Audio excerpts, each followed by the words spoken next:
forever. NBA now and forever.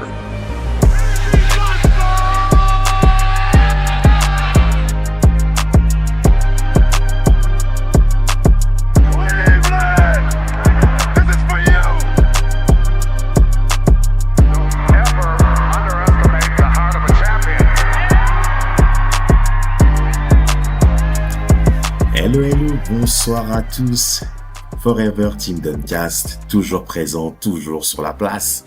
Bienvenue à tous nos internautes, auditeurs et auditrices pour ce nouveau numéro de Forever Team Duncast. Et sans plus tarder, la NBA nous a servi sur un plateau une situation exceptionnelle. En préparant l'épisode, on avait pour vision de vous présenter les teams les plus décevantes en ce début de saison 2025-2026. Et là, on a été clairement servi par une annonce que Kevin va vous développer tout de suite. On est clairement dans l'air du temps sur Forever. Eh bah écoutez, exactement. On était parti sur un petit épisode top et flop. Et après une énorme nuit NBA où on a eu du buzzer beater, de la grosse perf de Wemby, du Cade Cunningham qui fait son record en carrière, mais en même temps un record de médiocrité au shoot. Et bah la NBA nous a encore gâtés avec une annonce divine, puisque Nico Harrison est désormais officiellement viré. Et là, c'est tout le Texas qui est en ébullition actuellement pour fêter cette nouvelle. Lucas doit être ravi. Et ça tombe bien, puisque dans les flops, bah forcément, on avait les Mavericks qui font un début de saison totalement catastrophique. Absolument. Il est d'une horreur qui n'était absolument pas prévue. En tout cas, Nico Harrison, alléluia pour toutes les personnes qui le maudissent depuis février 2025. Il est enfin viré. Le GM des Mavs prend la porte. Mais soyons clairs, par rapport à Nico, si on peut faire une petite revue là-dessus, les problèmes n'ont pas commencé que maintenant. Hein. Même avant le cas Luka Doncic au niveau du trade. Hein. Je pense que Kevin, tu as des petits points à préciser là-dessus, je crois. Ouais, c'est bien ça. Il faut se rendre compte qu'au final, le transfert de Luka Doncic, c'est un petit peu la cerise sur un joli paquet de merde que Nico Harrison a proposé finalement au fur et à mesure de toutes ces années. Notamment, déjà, ça a commencé à la trade deadline 2022, où il y avait eu le transfert de Kristaps Porzingis contre deux joueurs désormais qui ne jouent même plus en NBA. Il avait enchaîné ensuite à la free agency de l'été suivant avec Jalen Brunson, qui était du coup partie libre. Les Mavs qui n'avaient pas voulu s'aligner en termes de contrat, en estimant peut-être que le talent du bonhomme n'était pas à la hauteur. Et aujourd'hui, il est le franchise player des Knicks et un des meilleurs joueurs de la ligue. Et ensuite, il y a eu des nombreux pics qui ont été transférés, des licenciements du préparateur physique, et puis surtout après la grosse étape suivante, ça a été le départ de Mark Cuban en décembre 2023, qui était un petit peu l'image et l'ADN au final de ce club qu'il représentait si bien. Et la suite, vous la connaissez, on a le transfert de Luka Doncic à l'hiver dernier, et malgré ce transfert complètement affolant et toutes les déclarations qu'il a pu avoir ensuite sur ce sujet-là, il aura quand même réussi à rester encore en poste quelques mois. Hein. Ça, c'est quand même assez fou. Mais là, du côté des Mavs, on a estimé que c'était vraiment l'opportunité pour tourner enfin cette page. Nico Harrison a toujours joué la carte de l'intransigeant comme étant la personne non touchée du départ de Luka Doncic, comme quoi ça lui laissait de marbre. Bon, ça laisse présager quand même qu'il y avait des rapports un petit peu tumultueux par rapport aux deux hommes, voire un peu plus au niveau de la franchise dans les coulisses. Mais je trouve qu'il a joué, il n'a pas été franc pour prendre en considération la déception que ça peut causer dans tout l'environnement des Mavs, du Texas, de Dallas et même de la NBA, bien entendu. Il a jamais voulu intégrer le fait que ça blesse des gens, et quelque part ça l'a mis en position de fragilité assez élevée, où il pouvait être clairement sur un siège éjectable si et seulement si les Mavs ne sont pas performants sur ce début d'année. Et ça a été le cas. Nous sommes sur un bilan de 3 victoires et de 8 défaites. Pour les Dallas Mavericks, ça fait très mal quand on regarde l'effectif qui compose justement cette équipe, avec Anthony Davis et Kyrie Irving dont on connaît la tolérance à la blessure, et comme par hasard, ils sont blessés. Et bien entendu, des joueurs qui sont en méforme, que moi je voulais de suite rebondir, c'est Klay Thompson. Klay Thompson est une énorme déception de ce début de saison. Et Ouais. moi, pour ma part, ça me fait mal de le voir dans cette situation. Vladimir n'arrête pas de gueuler dans tous les sens, on le salue, même s'il est insupportable. Mais qu'est-ce qui se passe chez Klay Thompson, Kevin? Pourquoi ça marche plus? Je sais pas, je pense que bah déjà il y a le corps qui commence à être clairement en déclin. Et, euh, et malheureusement, en plus, ce qu'il est censé au moins apporter au minimum, c'est son adresse à 3 points. Et ça, même ça, c'est plus du tout le cas. Euh, ce qui est fou, c'est qu'il est parti des Warriors finalement pour ne pas jouer en étant sur le banc, en sortant du banc et pour jouer dans une équipe compétitive. Et bah finalement, il se retrouve à jouer en sortant du banc pour une équipe qui est actuellement dans les fins fonds de l'Ouest, quoi. Donc les, je sais pas si c'est juste un passage à vide, mais j'ai plus l'impression que c'est quand même un vrai déclin général de son niveau. Mais c'est vrai que c'est assez étonnant finalement, je trouve quand même, parce que même si on sait tout ce qu'il a traversé en termes de blessures, etc., on avait l'impression quand même qu'il avait réussi à revenir à un certain niveau.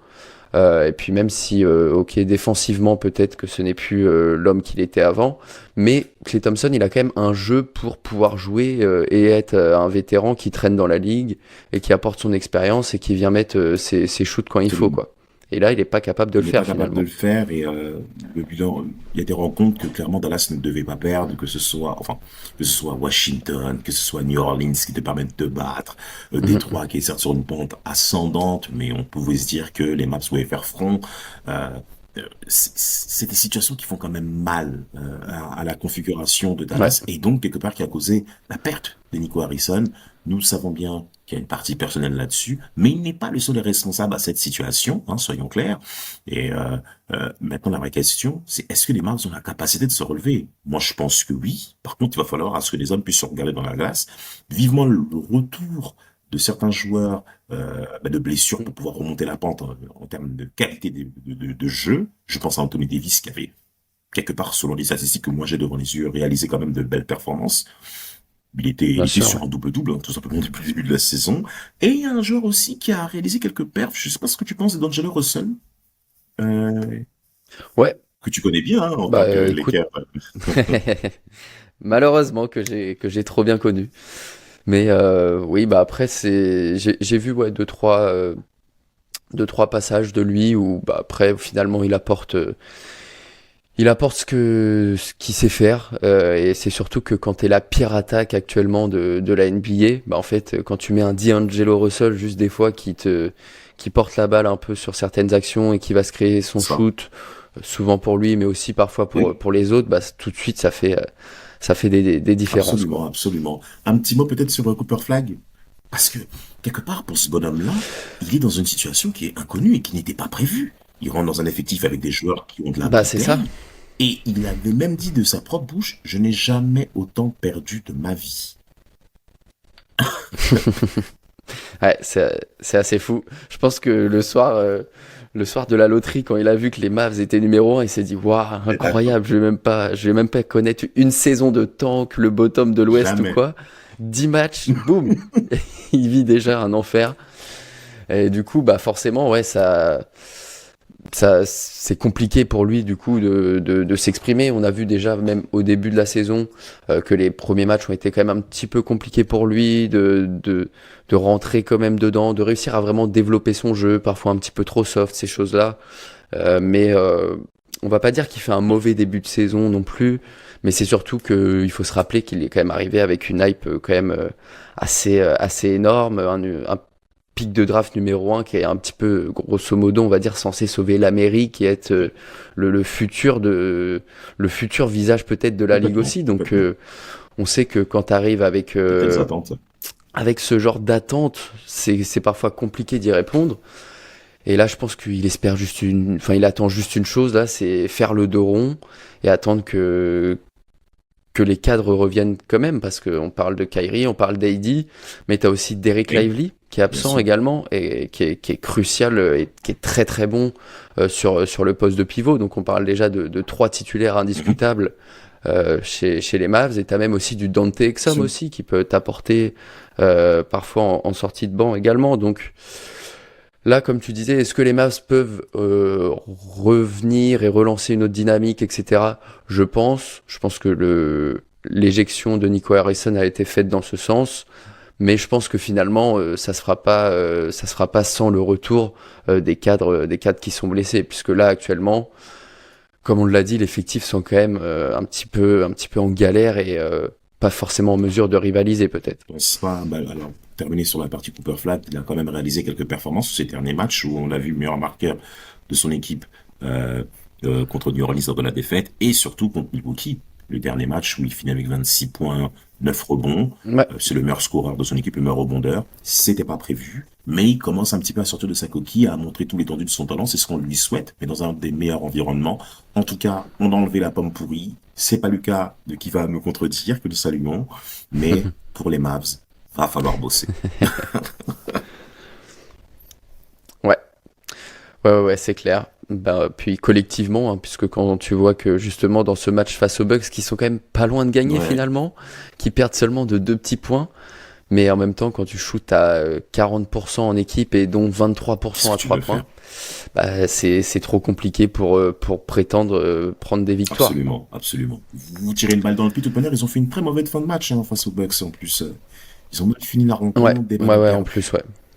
Donc en fait, tu sens que le degré de confiance est vraiment cassé. Et Jason Kidd a beaucoup de boulot pour pouvoir relancer justement cette machine, parce qu'on oublie de le mentionner. Mais là aussi, automatiquement, ça part de responsabilité sur le jeu stéréotype que nous voyons actuellement des Mavs. Mais je pense toujours que c'est l'homme de la situation par rapport à Jason. Mais là, maintenant, c'est le moment de le montrer, Papa Kidd. C'est le moment. Parce que les rencontres qui vont venir, il y a les Suns, je crois. Clairement. Et les Suns, et les Clippers qui sont bien vilains. Et il y a l'équipe accrocheuse de Portland. En même temps, là, vu quand t'es dernier de la conférence Ouest, finalement, n'importe quel match est compliqué. Mais vraiment, même face aux Pels. mais les Pels sont battus, donc tu peux pas faire le fier devant les Pels, aussi vilains soient-ils. Et d'ailleurs, même dans des équipes décevantes, on les a même pas mentionnés, tellement que ça paraissait quelque part prévisible. On arrive dans cette situation. Ouais, Moi, pour ma part, quand j'ai vu le trade de Jordan Poole contre CJ McCollum, t'espérais pas grand-chose derrière. C'est clairement inadmissible. On passe à l'Est, Kevin ? Ouais. T'as l'air assez impatient de passer à l'Est, tiens. Tu voulais encore te balancer sur les Mavs ? Non, on a fait le tour. On peut aller de l'autre côté, rester dans la médiocrité, mais ce coup-ci de l'autre côté de la conférence. Et parler d'une certaine équipe en jaune. Une certaine équipe en jaune qui m'a clairement fait rêver, qui m'a clairement fait kiffer. Bon, Samuel se moquait de moi en me disant je préfère regarder les Pacers la nuit plutôt que de passer du temps en bonne compagnie. Quelque part, j'ai eu raison jusqu'au Game 7, mais des finales 2025, on est d'accord. Mais depuis le début de saison 2025-2026, du côté des Pacers, c'est tout simplement une catastrophe qui n'était pas prévue. Mais quand on étudie un petit peu ce qui s'est passé pendant l'été, dis-moi un peu, Kevin, qu'est-ce que tu penses de l'été des Pacers, même justement ? Écoute, le gros sujet, je pense, c'est forcément Miles Turner déjà. Ouais. Miles Turner, je pense que pour moi, c'est quand même le gros sujet de se séparer quand même au final d'un mec qui faisait partie quand même des cadres de ce qui t'avait permis d'aller aussi loin, qui avait fait quand même de bonnes choses. Et puis en plus, ce qui est assez fou, c'est que Miles Turner a été dans les rumeurs de transfert toute sa vie depuis qu'il est aux Pacers. Et la seule année où tu performes à ce point-là, où tu as l'impression que le groupe trouve de la stabilité, etc., tu le trades finalement. Donc ça, je t'avoue que j'ai été très très surpris. Mais après, du coup, ça va un petit peu dans le sens aussi de ce qu'on peut faire les Bucks aussi, les Celtics, pardon, avec la blessure de Jason Tatum, et de se dire c'est une saison qui sera un petit peu off. Mais malgré tout, quand tu vois ce que, alors je dis pas que les Celtics vont finir dans le haut de la conférence Est non plus, mais je les trouve plus accrocheurs. Voilà, je les trouve plus accrocheurs. Et je pensais justement que les Pacers allaient être un petit peu plus dans cet On est d'accord. esprit-là. Et c'est vrai que je suis assez surpris de les voir plutôt en roue libre, on va Bah, dire. en roue libre, oui et non. C'est-à-dire que il faut aussi prévenir que je vais balancer un petit peu sur l'été. En fait, moi déjà Vas-y, l'été, fais-toi j'étais plaisir. clairement déçu. Émotionnellement, j'étais déçu à ce que tu puisses te dire, après que Bien tu fait sûr. 10 ans dans cette franchise, vous êtes enfin performant à un certain degré, avec 2 finales de conférence Est d'affilée, une finale NBA en cours, donc vous avez été gagnant de l'Est. C'est le moment où tu prends la Mm. tangente avec une équipe que vous avez battue 2 fois d'affilée précédemment en playoff. Bon, après, il y a le degré financier qu'il faut prendre en force. Oui, Ouais, Kevin? Oui, tu voulais dire? Ah bien d'accord, je sûr. pensais que tu voulais réagir, excuse-moi. Non, non, Ben, non. en fait, avec tout Vas-y, ça sur la vas-y. partie sportive, il y a clairement quelque chose à faire. Je rejoins ce que tu as dit. La blessure de Tyrese Haliburton change la dynamique de la franchise. Mais peu importe. Là, c'est le moment de montrer que collectivement, vous pouvez continuer à être très fort malgré l'absence de votre leader offensif. C'est le moment de le montrer. Mm. Et Miles Turner m'a clairement déçu sur le choix qu'il fait en partant dans une équipe dans la même division, qui a certes proposé un degré financier qui était assez élevé, mais le propriétaire de la franchise des Pacers était prêt à sortir l'oseille. Il était prêt à sortir le capital et aller Bien taper sûr. dans ce qu'on appelle la luxury tax. Et quelque part, les Pacers représentent aussi ces franchises qui ne sont pas médiatisées. Et au cours de l'été 2025, ça s'est clairement vu. Parce que malgré la perte de Miles Turner qui peut faire mal, et ce qui comprend quelque part le fait que ce soit une franchise familiale, au Auxerre, qu'on connaît en France, des petits clubs comme ça, où il y a ce registre familial qui est très fort. Mais il était temps que les Pacers, en tant que finalistes NBA en titre, puissent se dire sur le marché des transferts, je suis prêt à faire mal. Je suis prêt malgré tout à continuer dans cet élan, où j'étais prêt à taper sur la luxe tirable. Je sais pas si tu comprends ce que je veux dire. Eh ben, moi, Ouais, pour ma bien part, sûr. cet Bien été, sûr. j'attendais que vous puissiez montrer les gros à ce que vous soyez une franchise qui commence à compter, malgré le fait que vous n'ayez pas la même visibilité. Et quand tu regardes les transferts des mecs qui arrivent pour remplacer Mister Turner, attends, papa. Non! Moi, le petit œuf, je l'aime bien, tu vois pas. J'ai rien contre lui. Mais Oui, mais voilà, c'est pas un joueur sur lequel tu vas mais, construire quelque mais bien chose et sûr. Ça, c'est un joueur qui doit sortir du banc à la rigueur. Il fait plutôt bien son travail. Mais que dire de James Wiseman? Oh là mm, là. Oh, Kevin Pritchard m'a déçu. Pritchard, président des opérations basket du côté des Pacers, m'a ouais, clairement déçu par rapport à l'attractivité que les Pacers devaient générer, malgré l'absence de Tyrese Haliburton. Donc ça veut dire que cette franchise dépend de ces gros joueurs et non pas de la stature de la franchise en elle-même. C'est ça qui est bien différent. sûr. On était en baston justement cet été, avant que tu puisses rebondir peut-être. On était en baston cet été avec DeAndre Ayton, qui était aussi, on va dire, les personnes de leur nez sur lui. Les Lakers sont venus. Ça se comprend qu'ils prennent les Lakers. Ça se comprend tout à fait. Voilà, on connaît la dimension. Mais il n'y a pas que ça à chercher. Enfin, je sais pas. C'est un point quand même qui me laisse vraiment de marbre sur les choix qui ont été faits. Et ça s'est rapidement vu sur le début d'année. Et il y a eu une cascade de blessures malheureuses. Ouais, ça c'est terrible aussi. C'est terrible aussi. C'est clair qu'en ce moment là, tu regardes l'effectif, tu te dis bon bah c'est l'équipe B ou C Non, quoi. Voilà, c'est complètement. c'est à peu près Complètement. ça. Bon, Tyrese, on le savait déjà qu'il était off, mais t'as eu Bénédicte Mathurin qui faisait un très bon début de saison individuellement parlant. Mais bien sûr. T'as eu Obi Toppin qui est blessé jusqu'à janvier, qui a, qui, Mm, qui, s'est- qui a surpris des gens en mettant 20 points en finale NBA lors du Game 6. C'est pour te dire. Le petit Johnny Murphy qui est blessé, Andrew Lembard aussi qui est blessé, TJ McConnell qui est blessé. On est, c'est non, on l'hécatombe. est à la rue. C'est comme si psychologiquement ce qui s'était passé printemps-été dernier était tellement fort que là maintenant on retombe dans nos travers les plus élevés et ça se voit en termes de performance. Si on fait le degré des matchs qu'on a vus, Ah là c'est waouh, on est sur une victoire et 9 défaites. ouais, c'est pas mal. Alors pour toi, qu'est-ce Quasiment une des pires attaques aussi, alors que bon l'année dernière c'était totalement waouh, l'inverse aussi. Donc enfin Vraiment, vraiment tout qui s'effondre. Mais après, bon, là aussi, encore une fois, il y a des circonstances atténuantes et un peu le coup du sort qui s'acharne là contre cette Vraiment, équipe depuis la blessure de Tyrese Haliburton vraiment. finalement. Mais c'est vrai que je te rejoins aussi sur le côté déception par rapport notamment au trade de Miles Turner parce que j'ai fait Alors, le alors comparo c'est un avec les prêt Celtics, ou c'est un free agent, mais excuse-moi. Je crois que c'est un départ sec, je crois. euh, oui, c'est un Ouais, je départ crois, sec, hein. oui. Je crois que c'est un départ sec. Parce que tu Oui, me je dis crois, hein. trade, je me Oui, dis, oui, ouais, c'est est-ce ça. que c'est vraiment. Oui, oui, non, mais oui, oui, c'est vrai, c'est vrai. Non, non, non, c'est un Ok. départ. Non, bah c'est avec, ouais, c'est ça. Oui, tu voulais développer, excuse-moi. Puisque les Bucks coupent Damian C'est Lillard du ça. coup.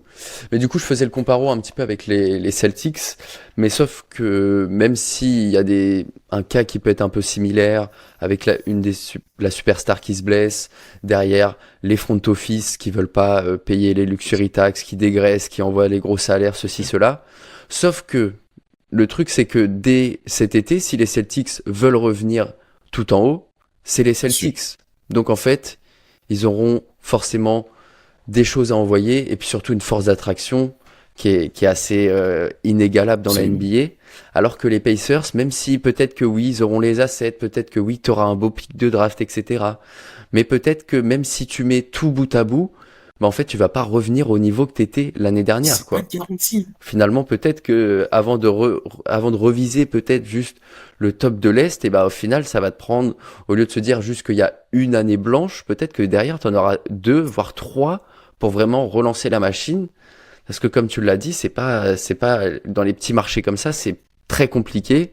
Et dès que tu loupes ta fenêtre, la récupérer derrière, c'est une toute autre histoire. Alors que les Celtics, on l'a bien vu, quand faut faire des gros trades, ça appuie sur les boutons et ça trouve toujours du monde, et que ça soit dans un sens comme dans l'autre. Et voilà, et c'est pareil pour les Lakers de l'autre côté, quand il faut attirer les gros poissons au bon moment. Donc là, forcément, bon, on a bien compris que du côté des Pacers, l'objectif c'était d'aller concurrencer le bottom avec les Nets et les Wizards Tu penses? pour aller chercher le Tu meilleur pick. penses? Bah, on va voir après avec le retour des différents blessés, Ouais. etc. Mais je pense que là, même déjà, t'as déjà quand même du retard, même juste pour aller jouer potentiellement un play-in. On verra. On verra peut-être d'ici la fin novembre. Est-ce que l'écart a continué de se creuser ou est-ce qu'il y a eu des petites défaites encourageantes, des petites victoires encourageantes? Mais je pense qu'on aura très vite Très la vite la réponse. réponse, je suis complètement d'accord avec toi. Et moi, j'ai envie de voir de quoi ils sont faits véritablement ces mecs-là, psychologiquement parlant, parce que Ouais. euh, 2024, vous faites une finale de conférence Est, vous surprenez un petit peu les pronostics, parce que les Knicks, bon voilà, vous connaissez les Knicks, hein, c'est un peu le Paris Saint-Germain ici, si on fait le parallèle avec le football pour les gens qui nous écoutent, dès qu'ils ont une victoire, ils s'excitent dans tous les sens. Donc on les frappe en finale de conf 2024 et 2025 on répète la même chose. Donc là c'est plus trop un spectacle. Là on commence à se dire ah ouais en fait cette génération emmenée par Theresa Liberton, Pascal Siakam et consorts, en fait ça a du lourd parce que tu fais pas deux finales de conférence Est en disant que t'es une équipe de bolos. Euh, donc là on Bien a sûr. affaire à des mecs qui ont performé sur 2 ans. On est complètement d'accord. C'était peut-être pas prévu, mais ça a été le cas. Mais là, vous êtes maintenant dans une configuration qui est complètement différente, où chaque match va commencer à compter. Et les retours de blessure de chacun vont commencer à être très importants.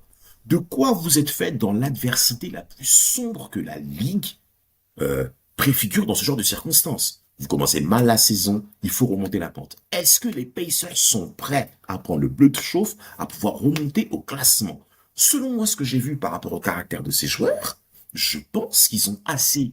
Oui, C'est je pense possible, qu'ils ont ouais. assez d'énergie pour faire front à ça. Il y aura des défaites, il n'y a pas de souci. Et cette alchimie offensive que tu as très bien développée, auquel on avait clairement balancé, enfin, les Cavs, oh là là, on les avait promenés comme des petits bolos. J'avais prévenu Quentin pour ça, il n'a pas voulu écouter. Les Bucks n'en parlons pas, Rafik n'en peut plus.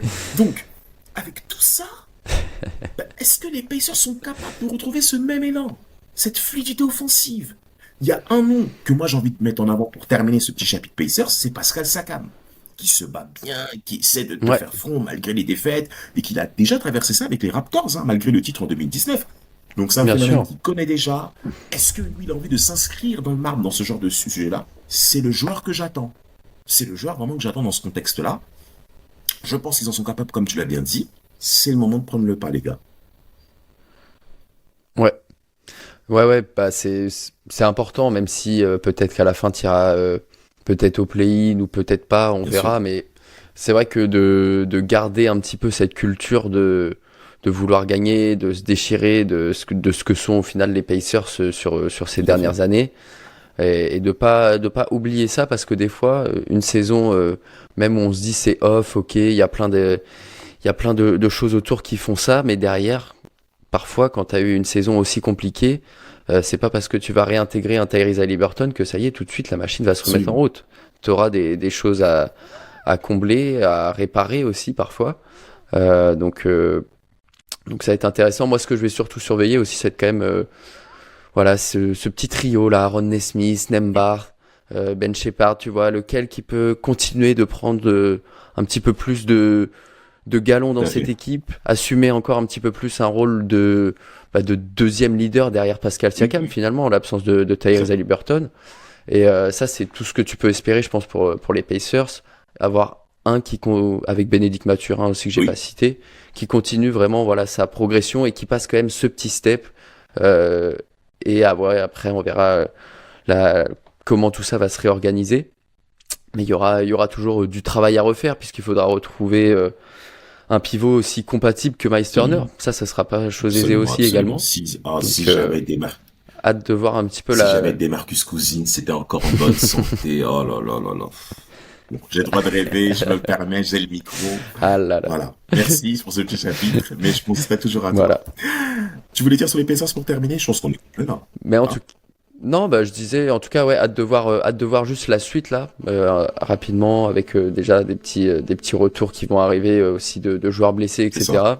Et de voir vraiment, je pense que ouais, d'ici un mois, on saura vraiment la suite de la saison pour les Pacers. Est-ce qu'on veut vraiment se dire, bon, allez, tant qu'à faire, on bottom et Hum. voilà, et on donne du temps au max aux jeunes, etc. pour développer, ou est-ce que non, on fait preuve de combativité et on essaye de garder ça dans le groupe, quoi. Effectivement, c'est clairement une question qu'on peut avoir pour les finalistes en titre, les Indiana Pacers. Il y a une équipe sur laquelle tu voulais aussi revenir aussi, un des voisins de Californie, Angelinos. Ah, un petit flop, un autre Non, moi, flop pour qu'on ma part, peut, qu'on alors peut pour toi, tu évoquer. parles de flop. Moi, je parle plutôt d'énervement. Mais vas-y, je te laisse la parole, tu es Mhm. Angelinos, vas-y. Est-ce que tu voulais parler des Clippers Exactement. Cette bande de voyous. qui sont, euh, qui sont actuellement, bah écoute, on a tapé sur les Mavs qui sont en 3 victoires, 8 défaites. 3 défaites, 3 défaites, 8 victoires. Et là, les Clippers, 3 défaites, 7. Non, 3 victoires, 7 défaites. Je vais y T'inquiète. arriver. C'est parce que le bilan est tellement catastrophique que je me dis, attends, mais oui, c'est bien ça, c'est bien ça, c'est bien ça. Encore une énième défaite qui fait mal pour les Clippers hier, malgré un énorme James Oui. Harden.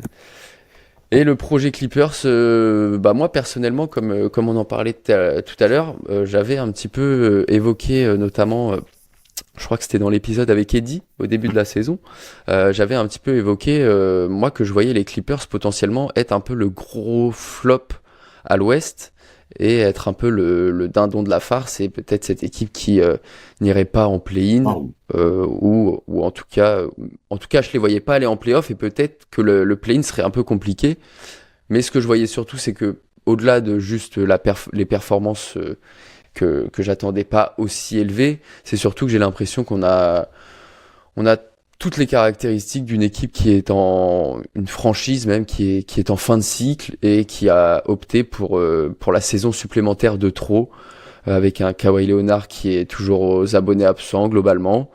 Euh, Là franchement, si tu veux dire du positif actuellement des Clippers, à part James Harden, Zubac. c'est compliqué Évidemment. autour. Zubac aussi bien sûr qui tient son rang, Zubac, oui. mais Non, non, mais autour je te c'est rejoins complètement sur ce que tu as développé. Peut-être pas tout par rapport au fait à ce que j'envisageais que les Clippers soient le dindon de la farce, non.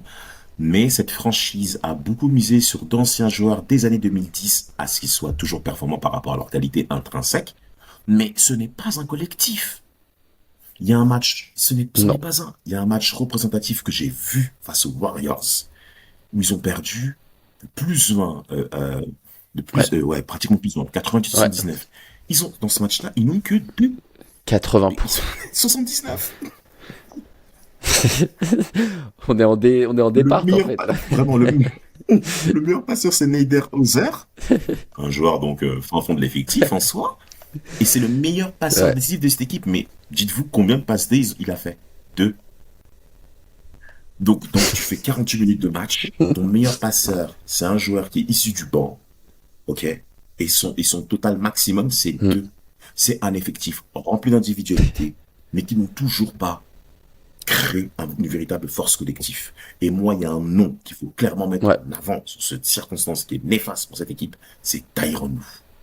Ce n'est pas normal. Ce n'est pas normal. Le crédit de son titre 2016 est colossal. Ne vous inquiétez pas, très cher auditeur, très chère auditrice, on va traiter le cas des Clippers des années 2010. Ils se sont vantés à pouvoir battre les Lakers pendant toute la décennie, ce qui est vrai quand on regarde les stats, mais soyons clairs, les Clippers sont des tocards. Mais quand vous regardez l'effectif, wesh, attends, t'as qui? Bon, notre Nico Batum national, on connaît son rôle, Triangi, 3-4, il connaît son rôle lui-même. Bradley Beal, qui doit clairement se relancer. Physiquement, ça va pas du tout, mais il doit se relancer en tout cas. Non. En termes de performance majeure. Bogdan Bogdanovic, pour ma part, il n'a plus rien à faire dans cette équipe-là. Il doit opter pour une franchise de qualité avec un vrai fond de jeu. J'aurais trop vu aux Nuggets, il se serait régalé. Mais bon, c'est un autre sujet. Clairement. Tu confirmes? Merci. Ils ont recruté John Collins. Poste 4. Tu l'aimes pas? Ça va, c'est pas que je l'aime pas, mais je vais pas dire que c'est un recrutement pour moi qui change le visage de ta franchise, non, quoi. Absolument pas. C'est pas un leader, ce bonhomme. Mais aujourd'hui, les Clippers ont besoin d'aboyeurs leaders qui remettent les choses dans l'ordre. Ils ont besoin d'un homme qui a du leadership, qui est peut-être pas forcément fort, on va dire en termes de basketballistiquement parlant, mais qui a un tel poids dans le vestiaire, qui permet de remettre les mecs en ordre. Et Kawhi Leonard, malheureusement, n'est pas cet homme. Il ne l'est pas. C'est un leader technique, c'est un leader physique, parce qu'il a des caractéristiques exceptionnelles, hein. Ça, personne ne remettra ça en cause. Mais c'est pas Leonard qui va venir te remettre en ordre. Oh les gars, on a 3-7, c'est quoi cette histoire? C'est pas lui. James Harden. Bon, je te laisse. T'es un mec de Los Angeles, t'es mieux placé pour décrire tous ces bonhommes. Non, mais enfin, t'as bien parlé de la situation, mais le truc c'est que encore une fois, quand il y a eu pas mal de pronostics des Clippers où ça les mettait dans le top 6, etc. Mais au final, on était encore sur la même phrase, le même discours qui se répète sans cesse, c'est si Kawhi est sur le terrain. Mais sauf que j'ai l'impression qu'on n'apprend pas de nos erreurs et qu'en fait, non, encore là, il est pas sur le terrain. Encore là, il est pas sur le terrain. Et donc oui, là, en plus, t'as Bradley Beal qui n'est pas non plus sur le terrain. Donc même si Bradley Beal a été pris avec un petit contrat, il y a quand même besoin pour les Clippers d'avoir de l'apport offensif finalement, parce que là aussi on est sur une des pires attaques, parce qu'il y a un peu James Harden qui se démène, et après derrière, pour avoir un joueur qui va mettre ses 15 points, c'est un peu compliqué, quoi. C'est ça. Et du coup tu te retrouves, comme tu l'as dit, avec un collectif qui n'en est pas un, où on a fait un assemblage juste de jolis noms, mais Brook Lopez, Chris Paul, Bradley Beal, t'aurais fait cet été-là il y a 5 ou 10 ans, ok, on aurait dit ah ouais, pas mal. Mais là c'est plus le cas. Là on a fait une maison de retraite à Los Angeles, et il y a un départ en plus aussi qui n'a pas été remplacé, on va dire, numériquement sur son apport, c'est Norman Powell aussi, qui était devenu,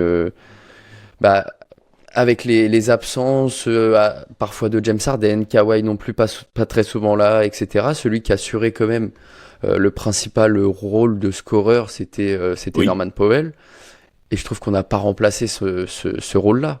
On espère que Bradley Beal pourra le faire, mais pareil, Bradley Beal, en fait, il y a tellement de si autour de cette équipe que là, juste, bah, il y en a quelques-uns qui s'alignent pas et tout de suite, c'est la C'est cool, tout catastrophe, s'est quoi. coulé. En effet, comme tu l'as dit, ça veut dire C'est qu'on est dans ça. la fin d'une ère par rapport à ce qui a été placé sous l'ère Kawhi Leonard, Paul George pour lancer la franchise, qui avait atteint les premières finales de conférence Ouest en 2021. Depuis, ça ne va plus. On fait des premiers tours et on prend la porte.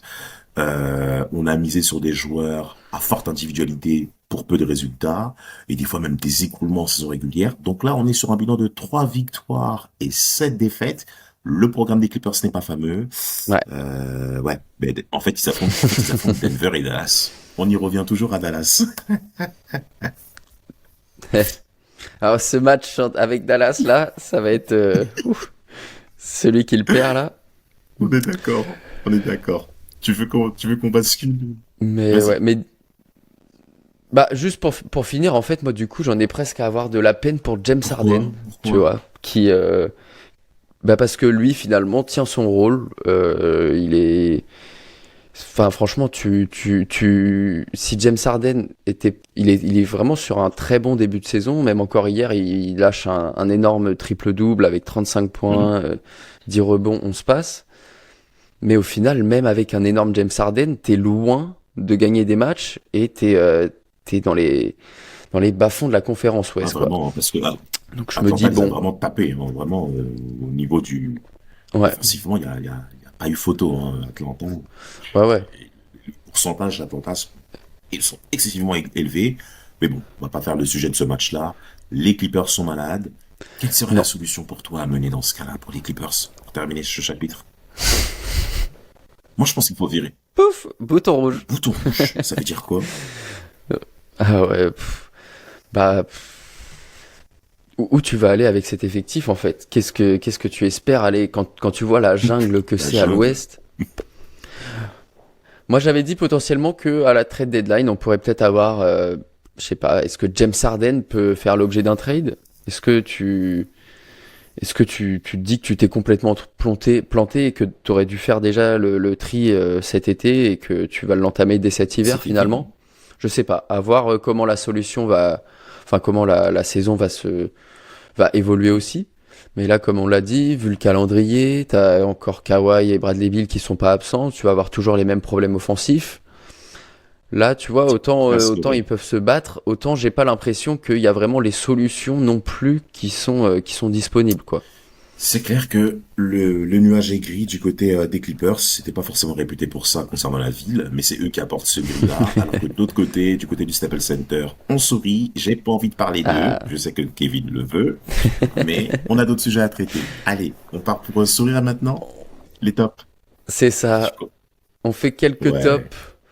Bon, on parlera un petit peu moins en détail, en profondeur de chaque top, parce que de toute façon, le plus intéressant, c'est de au vilain. s'intéresser à ceux c'est ça, à ceux qui nous déçoivent, à ceux qui sont en train de chuter Vraiment. peut-être.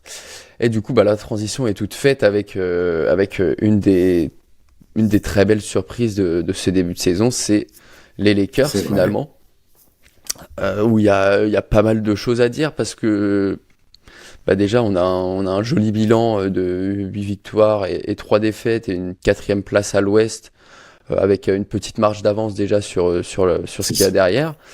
Et puis en fait, t'as pas mal de choses à dire avec ces Lakers parce que on a vu beaucoup de visages et d'équipes différentes finalement. On a vu du Luka Doncic incroyablement insolent sur les 3 premiers matchs avant de se blesser. Après, ça a été du coup Austin Reeves qui a pris le relais, qui était absolument incroyable. En fait, tu te dis, bah en fait, il joue comme Luka Doncic Vraiment. parfois Mais vraiment. Mais vraiment. dans certains aspects du jeu, sur la maîtrise du Tout tempo, à fait. etc. C'était une surprise assez folle. Et après, on a eu le retour de Luka. Après, on avait Austin Reeves qui était un peu blessé. Parfois, il y a l'un, C'est parfois, il y ça. a l'autre, parfois, il y a les deux. Mais du coup, finalement, en fait, ça a du coup, sur cette dizaine de matchs, ça a énormément responsabilisé tout le collectif des Lakers. Et bah, il faudra parler peut-être un jour de JJ Redick aussi, depuis qu'il est arrivé, je trouve. Franchement, il fait un boulot assez impressionnant, je trouve.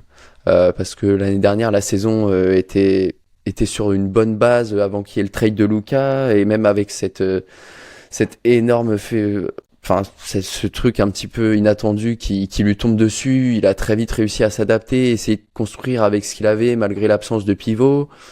Et là, sur le début de saison, t'as pas LeBron, on s'adapte, les blessures, on s'adapte, on fait sortir des joueurs qu'on n'attend pas, on les responsabilise, et surtout, ça défend chez les Lakers, ma foi. Absolument. Ça défend aussi, et ça c'est la plus grosse surprise et la bonne surprise de ce début Et en de saison. plus, les joueurs qui défendent, bon, on connaît les noms, on va pas forcément les dire, mais même Luka Doncic commence à s'y mettre. On l'a vu faire des efforts des fois physiques de cet été pour la vraie préparation pour cette saison 2025-2026. Et défensivement, il commence à accomplir des choses qu'on ne voyait même pas faire du côté des Mavs. Ce qui prouve l'énergie, le dynamisme et bien entendu les compliments qu'on pouvait redire à JJ Redick d'avoir, lui et son staff, mis Luka Doncic dans des meilleures conditions. Il y a un point d'interrogation par rapport au retour de LeBron, c'est vrai, mais sans LeBron, Bien sûr. les Lakers ont réussi à accomplir, en tout cas, à l'heure où on parle, des performances qui sont clairement louables, avec une victoire dans le Minnesota, à Minnesota, même de Minnesota, parce que, en fait, vous avez battu Minnesota 2 fois, donc à partir de là, c'est déjà Ouais, fait. deux fois. Ouais. Nos petits. Nos petits loups, hein, la petite tanière. Voilà. Et après, il y a la gifle que vous prenez à Atlanta, on ne comprend pas pourquoi, mais bon, ce match-là, il y avait plus 20 ou dès le deuxième carton, on ne comprenait rien. Ouais. Mais soyons clairs, les Lakers font un excellent début de saison. Austin Reeves, il est en route pour être All-Star. Oui, ça je te confirme. On n'est qu'au mois de novembre, c'est vrai, mais soyons clairs, par rapport à ce qu'il est en train de démontrer, le leadership qu'il est en train de démontrer, il est en route pour être All-Star. Je pense que LeBron James est assez intelligent pour se dire qu'il faut continuer à positionner Austin Reeves dans les mêmes positions, sans compter qu'il s'est même amélioré dans sa capacité à créer son shoot, à pénétrer, à faire la passe, à lire le jeu, à être je dirais même le détonateur du jeu en lui-même. C'est-à-dire que les Lakers disposent de plusieurs points forward à la fois. Et tu as bien signalé ça avec les autres, on va dire les joueurs durs du vestiaire. Hachimura qui fait des efforts colossaux au poste 4. Franchement, je le vois se débattre comme jamais. Et après, t'as quel autre nom là qui est intéressant là? Après, Marcus Smart, on pense quoi? Écoute, il y a Marcus Smart. Le début, on sentait qu'il fallait se rôder un petit peu, mais là, je trouve qu'on retrouve du Marcus Smart qu'on aime, qui est dur. Qui est dur sur l'homme, qui fait les efforts, qui réussit à galvaniser un peu l'équipe et qui parfois met un petit peu ses shoots. Donc justement, on attendait de savoir est-ce que on allait vraiment le retrouver. Et je trouve que par rapport au visage qu'on avait même le visage qu'on voyait pas de lui, justement quand il était chez les Grizzlies, là il retrouve un petit peu de son basket et de sa ténacité. Absolument. Mais ce qui est assez fou, c'est que c'est surtout collectivement que ça se fait, notamment le match face aux Spurs qui est assez impressionnant là-dessus, où même si DeAndre Ayton fait quelques efforts, ça, écoute, il était temps, on est content de le voir, c'est ça. Cette espèce de vilain. Mais du coup, même si t'as des DeAndre Ayton, bon, pour défendre un Victor Wembanyama qui est assez en feu en ce moment, ça suffit pas. Mais par contre, collectivement, ça a été très intéressant. Il y a eu du Rui Hachimura qui était beaucoup dessus, du Marcus Smart aussi. Et ça, du coup, c'est des profils très tankés, un peu plus petits que Wemby, qui lui rentrent souvent dedans et qu'il aime pas forcément aussi. Et du coup, il y avait Vanderbilt aussi, bien sûr, que j'ai pas cité. Que j'estime qu'il peut encore avoir une marge encore plus puissante encore en défance. Ouais. J'estime qu'il peut encore mieux faire. Clairement. Bon, c'est que le début de saison, et puis il revient quand même d'une longue blessure. Il a été longtemps convalescent. Il a le droit d'avoir cette période, on va dire, de réadaptation, mais au fur et à mesure de la saison, Vanderbilt peut encore apporter cette dimension physique. Donc c'est-à-dire que les Lakers ont encore des marges de progression sur les deux côtés du terrain. Bien sûr. Ça laisse présager de belles choses. Finalement, c'est ça. Finalement, au tout début de saison, j'étais un petit peu inquiet de me dire que il y avait pas LeBron, etc. Peut-être que ça allait manquer un petit peu parfois. Son talent et ce qu'il peut amener, mais au final du coup ça a été peut-être une bénédiction pour les Lakers parce que ça a permis comme je disais de mettre un petit peu des responsabilités sur certains et la plupart les ont assumés en plus. C'est ça. Et puis en plus tu avais des bonnes surprises avec du Jake LaRavia qui a sorti 2-3 perfs magnifiques. T'as Dalton Knecht qui commence à retrouver un petit peu de temps de jeu, alors qu'en fin de saison dernière, Ouais, c'était c'est un peu plus dur, ouais. compliqué.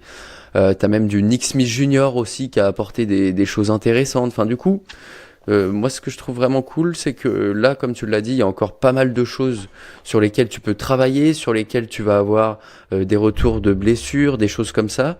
Et au final, tu as déjà un très bon socle et un collectif, un vrai collectif, qui me semble bien homogène, finalement, bien construit. Alors que je me disais qu'il y avait peut-être quelques carences, mais au final, tu vois, il y a certains qui les comblent actuellement. Absolument. Et encore, on parlait des marges du côté des Lakers. Je vais terminer par là. C'est DeAndre Ayton, qui est dans sa plus mauvaise moyenne au rebond depuis le début de sa carrière. Même ça, c'est des marges de progression qu'on peut clairement avoir. Au scoring, il score Bien un petit sûr. peu plus à 16 points par match, mais il est capable de faire aussi mieux. Donc, il y a tous ces points au feu vert du côté des Lakers. Et moi, je me dis, attention aux Ouais. Lakers. Pas forcément, même aux playoffs, Mm. mais dès le mois de mars, quand il faudra lancer la machine préparation playoff, ça peut être une équipe qui peut être très C'est très ça. chiante à jouer, au plus grand plaisir de Kevin et de Samuel, que nous saluons.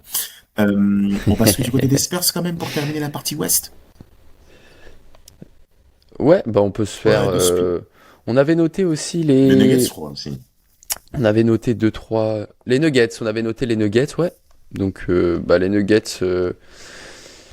Bah écoute, ils sont au rendez-vous. T'as Jokic qui a fait un petit début de saison un petit peu tranquille, on va dire, et qui scorait un peu moins, qui distribuait un petit peu plus le Distribué, ouais. jeu et qui là, sur les quelques derniers matchs, commence à remettre un petit peu Ouais, plus la main au scoop, la main la main au au panier, panier, on va ouais. dire. Mais bah en fait, les Nuggets, ils sont là où ils doivent être, j'ai l'impression pour le moment, troisième. T'as la petite surprise des Spurs qui sont deuxième, mais sinon ils seraient ils sont sur le podium et je pense qu'ils peuvent y rester toute la Tu saison. penses? C'est solide. Tu retrouves. Ah ouais, moi je pense que ils ont retrouvé une vraie profondeur de banc et ça, je pense que ça fait toute la Alors, différence pour tu eux. parles des Spurs ou tu parles des Nuggets? Excuse-moi. Je Les parle Nuggets, des Nuggets, je pardon. te rejoins complètement. Oui. Ah oui, d'accord. Par rapport aux Nuggets, Ouais, oui, là, je te rejoins complètement. Par rapport au fait à ce qu'ils peuvent clairement rester à cette position de troisième place et ne plus y bouger. Ça, c'est très clair.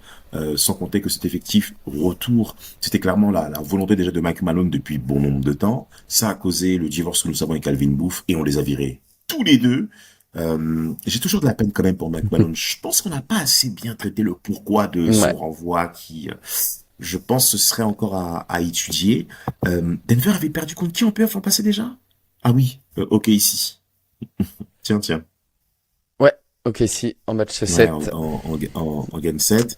En tout cas, il y a une bonne base du côté de Denver. On la connaît déjà. Le 5 est connu. Ça, c'est pas Ouais. ça le problème. La profondeur de banc. Et là, il y a des joueurs qui vont devoir s'intégrer. Et s'ils s'intègrent comme il faut, Denver sera encore une fois une équipe clairement très difficile à pouvoir sortir. Et je suis pas sûr enfin, Bien sûr. OKC, Denver en playoff, dans ce genre de configuration, hum, Bah écoute, on aimerait bien revoir un petit peu cette opposition. Après, le Thunder aura encore pris en bien sûr, bien expérience sûr. avec le fait d'être allé jusqu'à la bague, et puis en plus en niveau de jeu encore également, puisqu'ils sont tous tellement jeunes qu'ils Laisse continuent de tomber, progresser, donc ça laisse c'est assez tomber. fou. Mais par contre, c'est vrai que enfin les Nuggets, ce qui leur a manqué aussi quand même dans ce fin de dans la fin du tour contre OKC, c'était la fraîcheur physique Ouais. aussi, parce qu'ils avaient accumulé pas mal de rencontres déjà avant et ça s'est senti.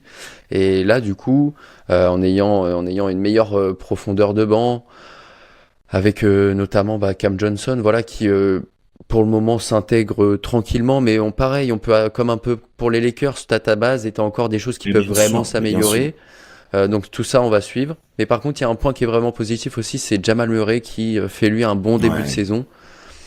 Donc voilà, les Nuggets qui peuvent être très vite redevenir peut-être l'équipe l'équipe un petit peu poison pour OKC, je sais pas, mais qui coche pas mal de cases pour les embêter en tout Complètement. cas. Complètement. De toute manière, quand tu perds au Game 7, lors de la série de playoffs de l'an passé, Oui, bien sûr. l'équipe que tu as certes battue, tu dois la conserver dans le collimateur. Parce qu'on n'arrive pas au Game 7 comme ça. Ça, c'est très clair.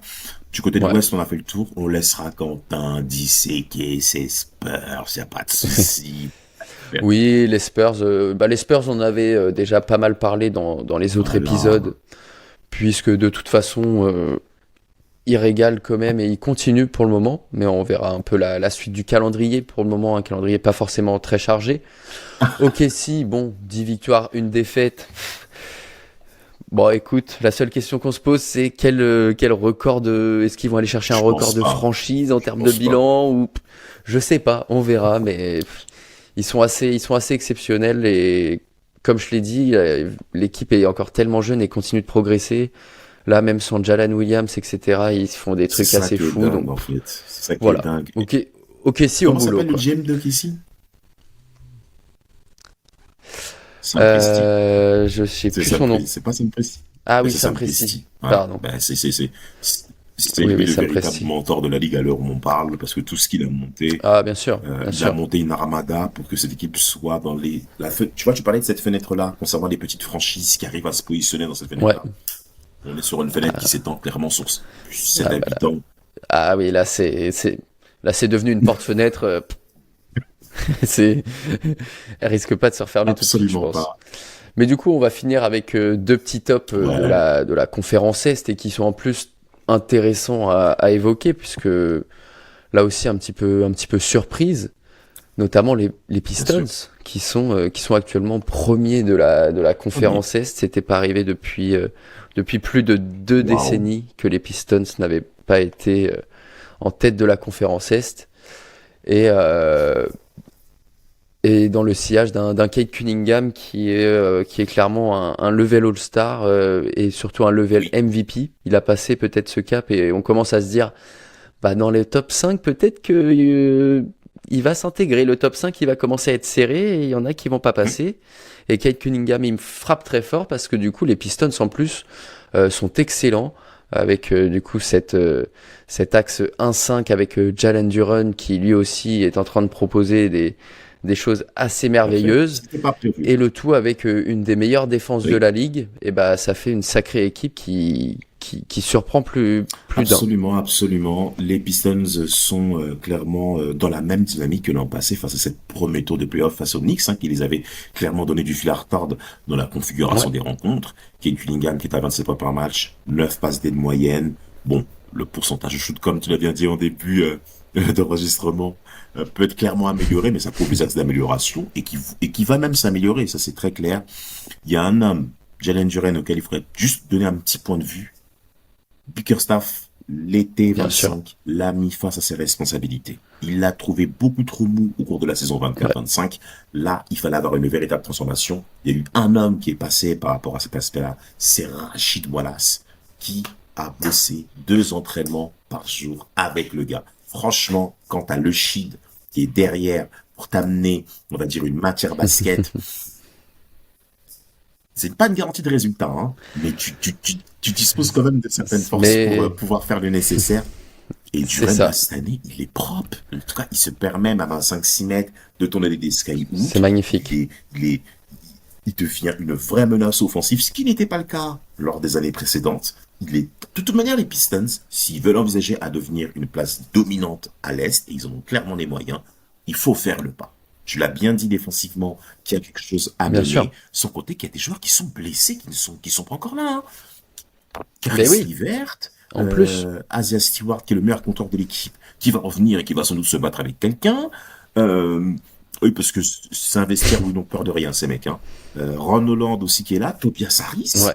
Ah bah Tobias ouais, Harris, les Pistons ont encore des éléments pour faire mal. ouais. C'est vraiment le. Il y a beaucoup de gens qui évoquent le côté, bah en fait c'est le retour des Bad Boys, mais c'est clair qu'il y a un peu de ça Oui, finalement dans cette oui, équipe. Parce que même Kate Cunningham, on sent il a passé un cap aussi, on l'avait déjà vu, de toute façon, tout le talent qu'il avait, toute la capacité qu'il avait à driver une bien sûr. équipe, à la porter parfois sur ses épaules au moment où il fallait. Mais lui aussi, on le sent un petit peu plus, je sais pas si méchant c'est le terme, mais agressif. Il a passé un cap aussi à ce niveau-là. Il était très smooth avant, et maintenant il est toujours smooth, mais il a quand Et il même a pris du galon. un peu Ouais, plus ouais, ouais. d'agressivité Complètement dans son d'accord. jeu et ça se sent. Il va beaucoup plus sur la ligne des lancers francs aussi du coup également et avec tous les cols bleus autour qui sont impeccables, ben, franchement, ça donne une équipe qui est, pareil, hyper Absolument. équilibrée. Comme tu l'as dit, où il y a encore des choses qui peuvent s'améliorer, le pourcentage au shoot, des revenants, etc. Mais là aussi, on a déjà une sacrée base et on pensait pas voir les Pistons en tête de la conférence Est après 10 matchs. Mais force est de constater que bah, certains ne sont pas actuellement au rendez-vous et ils ont pris clairement la place qu'on n'attendait pas d'eux. Absolument, absolument. Un dernier petit chapitre de ce rapide, enfin, un dernier mot quand même auprès des Bulls, hein, qui eux aussi sont assez intéressants. Même s'ils Ouais, sont sur une série de 3 défaites consécutives, ils ont quand même montré des c'est performances ça, assez intéressantes. On pense bien entendu à Josh Giddey, qui avait aussi très mal pris son transfert l'année passée, où il a été tradé du côté des ouais, Bulls. Mais soyons clairs, il fait un début de saison exceptionnel, et notamment une progression colossale à 3 points. Les Bulls, depuis bien des sûr, années, je voulais qu'ils virent Billy Donovan. Là, ils sont en train de me faire taire. Euh, la franchise attire encore une fois les foules à un grand niveau. Les Bulls, de toute manière, on connaît l'histoire, donc ça, on va pas revenir là-dessus. Donc automatiquement, dès que bien les sûr. Bulls gagnent, on fait attention. Mais la nuit prochaine, ils s'affrontent les Pistons. Qu'ils avaient Ouais, ça va être très intéressant à intéressant et suivre qu'ils ça. avaient battu lors de la toute première rencontre de l'année. Bon, on est sur une saison régulière à 82 matchs. Croyez-moi, on a le temps encore de voir des scénarios. Un dernier mot avant de clôturer, Kevin? Non, bah, les Bulls, ouais, c'est clairement une belle surprise hein, autour du trio avec Vucevic et aussi Matas Buzelis qui a déjà pris un sacré Tout à fait. step là sur son année sophomore. Et surtout, il y a la manière aussi dont ça Mhm. joue. Ça joue Tout à très bien fait. en plus. C'est ça qui est en plus assez impressionnant. Ça joue très collectif. On fait beaucoup tourner la balle. C'est une des Plus équipes, agréable à jouer, hein. bah, tu vois, qui est troisième en termes d'assist par match. Donc ça c'est une stat qui veut souvent, Bien souvent sûr. tout dire. Et clairement, on a hâte de voir un petit peu la suite là après ces 3 défaites d'affilée. Est-ce qu'ils vont pouvoir se relever un petit peu? Il y a eu des défaites en plus où ils étaient pas très loin. Mais c'est vrai que tu te dis, bah, avec l'Est qui est Oui, ouvert, peut-être que tu peux au moins te dire que être dans le top 6 ça peut être clairement l'ambition là pour le reste de la saison, je absolument. pense. Absolument. Il faut clairement que les Bulls visent en effet le top 6 de toute manière, ils n'ont pas le choix. Ils doivent se relancer Vucevic chez Free Agent au cours de l'été prochain. Donc, il risquerait d'être clairement demandé, hein, vu la qualité du basketteur qu'il est. Donc, les portes sont ouvertes. En Bien tout sûr. cas, merci à vous. Merci, très cher auditeur, très chère auditrice. C'était Forever Team Duncast. Kevin et Damas au rendez-vous. Et en tout cas, on vous dit à très, très bientôt. Et vive les Pacers!